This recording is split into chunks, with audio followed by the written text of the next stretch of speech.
산림의원의 추혜인 원장님이시고요.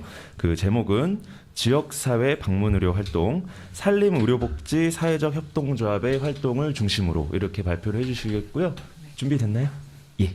그럼 우리 추혜인 원장님께서 발표 바로 그냥 시작하겠습니다. 예. 네, 알겠습니다. 그 화면이 시계가 좀 보이게 편집을 해주실 수 있나요? 아니요, 제가 네, 시계가 보였으면 좋겠는데 어디에도 시계가 없어가지고. 네. 네, 저는 얘기들은 많이 해주셔서 앞 내용은 그냥 빨리빨리 넘어가도록 하겠습니다. 네. 산림에서는 지금 이제 조정과 협력을 기반으로 해서 팀 주치로 방문 진료를 하려고 노력을 하고 있고요.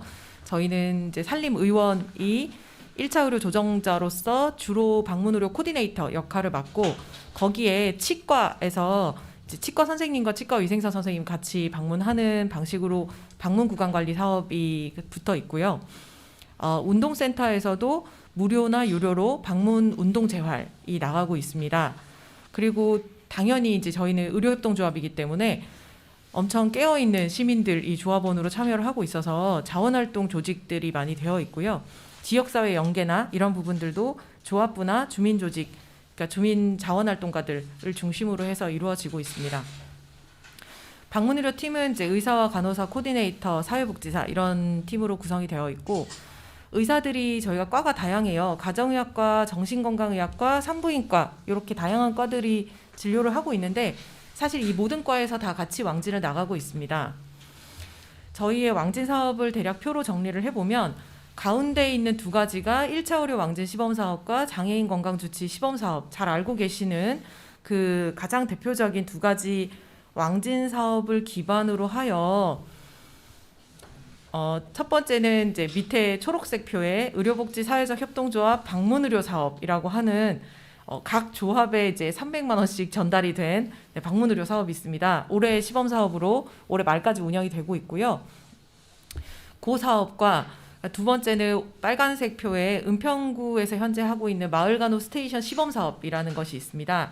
그러니까 입원을 할 만한 어떤 환자들을 재택에서 볼 수 있는, 그래서 마을간호 스테이션 간호사 선생님이 뭐 주기적으로 라운딩을 하면서 응급콜이 있을 때 응급 방문을 하고 그때 이제 의사가 백업 콜을 받아주거나 혹은 의사가 왕진을 가거나 이런 방식으로 마치 병동처럼 움직이는 마을간호 스테이션 시범 사업을 또 하고 있고요. 위쪽에 회색 표에 보시면 정신건강의학과 선생님이 시설 왕진을 나가고 있는데 요게 조금 또 특별한 내용이라서 요것들을 중심으로 해서 말씀을 드리도록 하겠습니다. 그러니까 건강보험 제도 내에서 1차 의료 왕진 시범사업과 장애인 건강주치 시범사업이 돌아간다면 사실 본인 부담금이 다 있기 때문에 이 본인 부담금조차 내기 힘든 환자분들이 많이 있으시고 혹은 건강보험 제도 내에서 허용이 되지 않는 지금 방문 재활, 방문 물리치료, 방문 작업치료 이런 부분들은 아예 건강보험 제도 내에 이제 만들어져 있지 않기 때문에 이런 부분들을 여러 가지 연합회의 방문의료 사업이나 마을간호 스테이션 사업 이런 것들을 통해서 해결을 하려고 하고 있고 그것도 안 될 경우에는 그냥 산림의료협동조합이 자체적으로 가지고 있는 건강약자 지원기금이 있어서 이 기금을 토대로 해서 지금 집행을 하고 있습니다. 그래서 차례로 조금 설명을 드리면 저희가 여러 주머니를 가지고 있는 셈이죠. 왕진 매출을 발생시킬 수 있는 여러 주머니를 가지고 있는 셈인데 그 첫 번째 것이 연합회의 2020 방문의료 사업이고요. 수가 체계는 이렇게 구성이 되어 있습니다.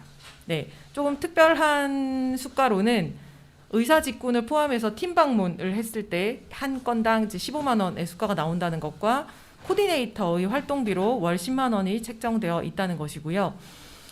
사회복지사를 포함해서 작업치료사나 물리치료사가 방문했을 때도 수가를 줄 수 있는 구조로 되어 있습니다. 네, 그래서 저희의 방문 시스템이고 두 번째는 은평구에서 지금 하고 있는 마을간호 스테이션 시범 사업입니다. 서울시 돌봄 SOS 사업을 구 차원에서 진행을 하려고 했을 때 가장 부족한 부분이 의료라고 얘기가 되었었고 이 부분을 어떻게 메꿀 수 있을지 잘 이제 조정을 할 수 있을지 이런 목적으로 좀 아이디어가 나와서 기획이 되었던 사업이고요. 마치 병원에 입원하고 퇴원을 하는 것처럼 마을 간호 스테이션 이용을 개시하고 종료하는, 그러니까 입원 어세스를 하고 이제 퇴원 계획을 하는 그런 방식으로 지금 진행을 하고 있습니다. 그래서 입원 시에 의사가 진료와 사정을 하고 뭐 퇴원 조치나 혹은 상급 의료기관에 진료 의뢰를 하는 방식으로 결정이 되고 있고, 지금 정기적인 라운딩을 하고 이제 응급콜을 받아준다고 말씀을 드렸었고요. 실제로 뭐 응급실에 동행을 하거나 이런 것들까지 서비스로 기획을 했었는데 한 번 응급실 동행을 하고 나서 그 서비스는 현재 폐기한 상태입니다. 그리고 세 번째는 산림의료협동조합 자체적으로 가지고 있는 건강약자 지원기금이고요. 저희가 협동조합이지만 어쨌든 조금 잉여가 남는 조직이라서 이 잉여 배분의 원칙을 가지고 있는데, 이게 3대 3대 3대 1의 원칙이라고 해서 3은 노동자의 몫이고, 그래서 이걸로 직원복지기금을 만들거나 복리후생 기금으로 지출을 하고 있고요. 3은 지역사회의 조합원과 건강약자들을 지원하는 기금으로 사용하고 있고, 3은 법정으로 정립을 해야 되는 부분이라서 이렇게 이제 하고 있습니다. 이것을 집행을 하기 위해서는 지자체와 MOU가 좀 필요했었는데, 왜냐하면 이 부분에서 환자 본인 부담금을 깎아주는 그런 문제가 발생을 해서 이것이 환자 유인 알선 행위가 아니라 지역사회 연대 차원이다, 이런 것들을 보증해주는 이제 지자체와의 MOU가 꼭 필요했습니다. 저희는 이것을 이제 매년 관리를 하고 있고요. 매년 건강약자 지원기금이 확대가 잘 되어가고 있는가, 조합원 건강지원비가 확대가 잘 되어가고 있는가, 이런 것들을 지표로서 보고 있습니다. 네, 그다음 오늘 좀 집중적으로 소개해드릴 정신건강의학과 건강보험 상담수가 사업인데요. 2018년 7월 1일부터 이 정신건강의학과 수가가 굉장히 좋아졌습니다. 상담 구간을 10분 단위로 나눠서 10분, 10분에서 20분, 20분에서 30분, 40분 이상 이런 식으로 이제 나눠져 있고, 전체 상담 수가의 10%만 환자가 부담하면 되는 방식이고, 심지어 의료급여 환자는 상담 수가도 0원이기 때문에 의료급여 환자분들의 경우에는 조금 더 장시간 진료를 받으시는데 큰 부담이 없는 상태이고요.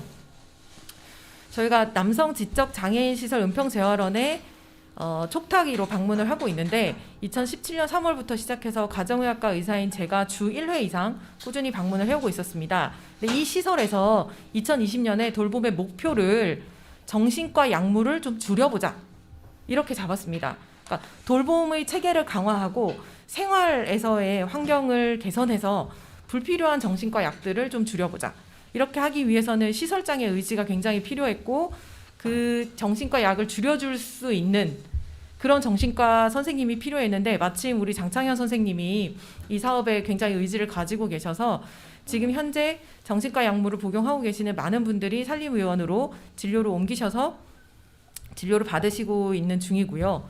그래서 이게 지금까지 이제 계속 약을 줄여가는 과정들을 좀 보여드렸고, 한 분은 38세 남자 환자분이고요. 이분 이제 5월 달부터 10월 달까지 약이 줄어들어간 게 이제 보이시죠? 약을 줄이니까 정신과 약의 부작용을 완화하기 위해서 처방되던 다른 약들이 같이 줄어들 수가 있었습니다. 그래서 이분은 잘 서지 못하고 기어 다니시던 분인데 지금은 정말 똑바로 서서 잘 걸어 다니실 수 있게 되었고요. 21세 남자 환자분도 이제 5월부터 10월까지 약을 계속 줄여가고 있는데, 이 21세다 보니까 좀 혈기왕성한 나이라서 되게 폭력적인 행동들이 많이 있었는데, 그 폭력적인 행동을 약을 통해서 누그러뜨리려고 하다 보니 이분이 이제 많이 처지고 무기력해지고 이런 모습들이 보여서 현재까지 격월로 2시간씩 시간을 내서 시설을 방문을 해서 정신과 선생님이 생활하시는 모습과 다른 이용인 간의 관계, 그리고 시설 교사들과 이용인들과의 관계들을 관찰을 하면서 약을 줄여가고 계시는데, 왜냐하면 진료실에서는 사실 이분들이 지적장애로 인해서 본인의 의사표현을 제대로 하지 못하신 부분들이 있어서 진료실에서의 관찰만으로는 한계가 있다고 생각해서 이렇게 왕진을 진행을 하고 있습니다. 이 시설에서는 이제 탈시설을 좀 지원을 하는 그런 시설인데요. 탈시설을 할 때 가장 걱정이 되는 부분이 솔직히 의료에 대한 걱정입니다. 이분들이 시설에 계시는 동안에는 그래도 약도 챙겨 드시고 식사도 어쨌든 관리가 되고 그러시는데 탈시설 해서 혼자 자립생활 시작하시고 나면 건강 상태가 정말 안 좋아지시는 분들이 많은데 이것을 저희는 장애인 건강주치 제도를 활용해서 좀 해결을 해나가려고 하고 있고요. 시설 입소 장애인들에 대해서는 현재 건강주치 등록이 불가하기 때문에 이것을 시설을 벗어나실 때 산림위원회에서 장애인 건강주치 등록을 해서 이분의 건강을 쭉 체계적으로 관리를 해드릴 수 있도록 하고 있고요.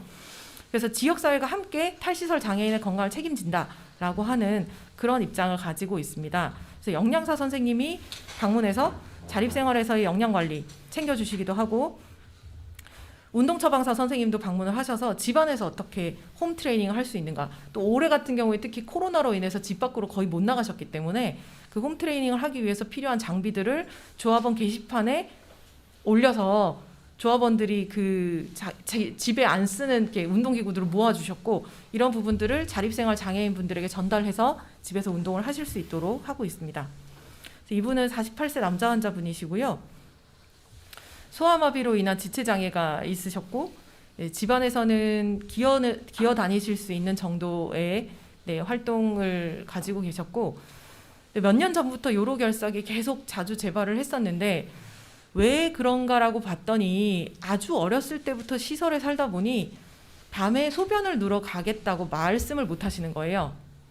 누군가에게 내가 소변 마렵다 이렇게 말씀을 못 하셔서 아예 하루 종일 물을 한 모금도 안 마시는 그런 습관을 가지고 계셔서 이분이 물을 드시게 하도록 방에다가 소변통을 구비해서 밤에 누군가의 도움 없이 화장실을 이용하실 수 있게 해드리고 또 아는 교회 목사님을 설득해서 물을 많이 드셔야 된다 이렇게 설득이 들어갔습니다. 그리고 자립생활을 하시고 난 다음부터는 이 자립생활 지원하는 활동 지원사와 또 갈등이 계속 있으셨는데 이 갈등의 원인이 콩이었어요. 콩에 대한 편식이 너무 심하셔가지고 콩은 절대 안 먹는다. 이것도 알아보니까 어렸을 때부터 시설에 사셔서 그 시설에서는 양질의 단백질을 콩으로 제공하는 식단이 너무 자주 제공되어서 이분이 콩이라면 정말 질색을 하시는 분이어서 저희 영양사 선생님이 방문해서 영양 상담을 진행을 하시고 콩이 아닌 다른 방식으로 단백질을 보충할 수 있는 식단을 제공을 하고 이것을 활동지원사 선생님과의 갈등을 잘 마무리를 하게 되었습니다. 그래서 지금 이런 방식으로 저희의 왕진이 이루어지고 있고요. 이런 여러 주머니를 운용하는 원칙은 한 가지 제도의 적용만을 고집하지 않습니다. 네, 우선 뭐 수값도 다 다르고 환자가 부담해야 되는 금액도 다르기 때문에 일단은 환자분이 부담하는 금액을 좀 적게 할 수 있는 방식으로 환자분들에게 유리한 방식으로 수가를 선택을 하고요. 제도화되지 않은 자원들도 적극적으로 좀 끌어가지고 이용을 하려고 하고 있습니다. 제도화된 왕진 수가 시범 사업만으로는 사실은 매출이 거의 발생하지 않기 때문에 그런 방식으로 하고 있고 중복 청구는 당연히 하지 않고 있고 가능하면 저희의 목표는 잉여를 내자. 이 서비스가 지속 가능할 수 있도록 우리가 오늘만 살 게 아니니까 반드시 어떤 방식으로 해서든 잉여를 낸다라고 하는 목표를 가지고 있습니다. 2분 남았습니다. 네. 그래서 이 의료, 식사, 돌봄, 주거, 이동, 정서 이것은 보통 이제 커뮤니티 케어에서 얘기하는 6대 서비스입니다.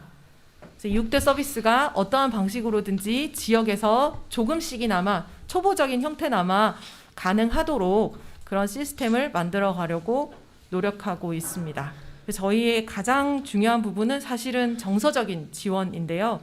그 정서적인 지원을 위해서 조합원들이 자원활동을 정말 열심히 하고 계시고 네, 여기가 서로 돌봄의 집이라고 조합원들이 자체적으로 운영하고 있는 치매 어르신과 가족들이 함께 올 수 있는 카페입니다.